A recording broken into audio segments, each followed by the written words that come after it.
Assalamualaikum warahmatullahi wabarakatuh. Perkenalkan, kita dari kelompok 2. Nama saya Salsabila Diva. Nama saya Vanessa Otahonda. Nama saya Mayang Hendra Putri. Nama saya Alisha Sajidah Rahman. Selamat menyaksikan.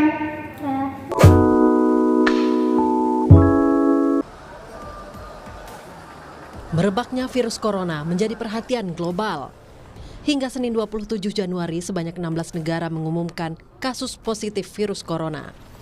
Meski belum termasuk Indonesia, pemerintah harus waspada akan dampak yang lebih besar, terutama di ranah ekonomi.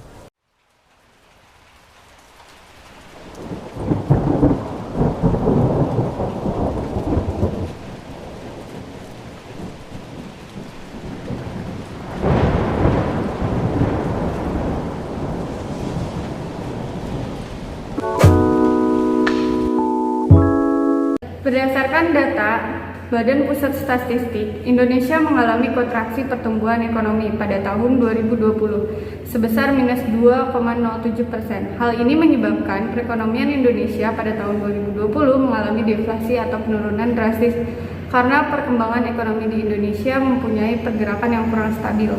Perubahan yang terjadi dipengaruhi oleh adanya pandemi COVID-19.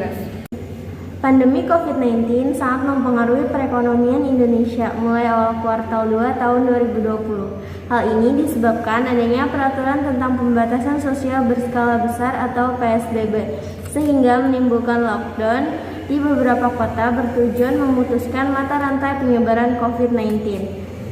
Peraturan ini menyebabkan meningkatnya penurunan perekonomian pada perusahaan formal maupun non-formal. Penurunan perekonomian menyebabkan munculnya pemutusan hubungan kerja atau PHK disebabkan oleh perusahaan tidak dapat membayarkan upah yang seharusnya.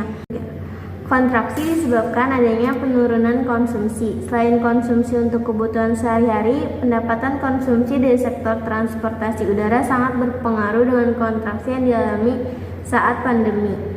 Adanya peraturan PSBB menyebabkan masyarakat terbatas dapat bepergian melalui transportasi udara. Dapat dilihat pendapatan pada sektor pelayanan udara berkurang sekitar lebih dari 200 miliar. Terbatasnya penggunaan transportasi udara mengakibatkan wisatawan asing maupun lokal tidak dapat menjalankan kunjungan wisata di Indonesia. Hal ini sangat berdampak pada Kota Bali, di mana pendapatan mereka cukup banyak dari wisatawan yang sedang berkunjung. Dilihat dari pendapatan hotel dan restorannya menurun sekitar 50% dari biasanya.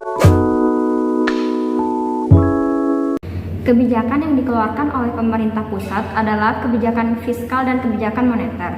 Kebijakan ini direalisasikan bersama pemerintah daerah dan masyarakat karena keduanya berperan strategis menjalankan kebijakan dengan lancar bertujuan memulihkan perekonomian Indonesia.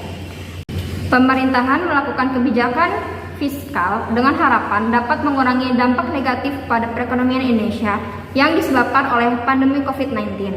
Selain itu, kebijakan ini bertujuan agar menggerakkan kembali usaha para pelaku usaha termasuk UMKM. Salah satunya dengan pemulihan ekonomi nasional dengan melaksanakan kebijakan keuangan negara melalui relaksasi APBN. Kesimpulannya adalah pandemi COVID-19 sangat berpengaruh terhadap perekonomian Indonesia pada tahun 2020. Pandemi ini mengakibatkan adanya penurunan kepada semua komponen produk domestik bruto (PDB) kecuali pengeluaran konsumsi pemerintah. Komponen produk domestik bruto (PDB) yang mengalami penurunan bahkan kontraksi disebabkan oleh adanya pandemi COVID-19 yang masuk ke Indonesia sehingga pertumbuhan perekonomian Indonesia termasuk dalam kategori krisis. Dapat disimpulkan, ekonomi di Indonesia berdasarkan fakta saat ini semakin membaik karena adanya rancangan kebijakan dari pemerintah. Indonesia mengalami pertumbuhan ekonomi PDB sebesar 3,69% sepanjang tahun 2021, lebih tinggi dibandingkan tahun 2020 yang sempat mengalami kontraksi. Struktur ekonomi Indonesia secara spasial didominasi oleh beberapa provinsi di Pulau Jawa sebagai kontribusi terbesar dan pesatnya peningkatan pada kinerja ekonomi.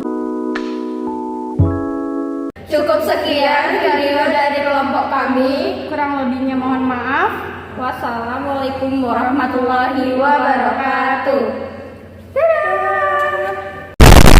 Kesimpulannya, pandemi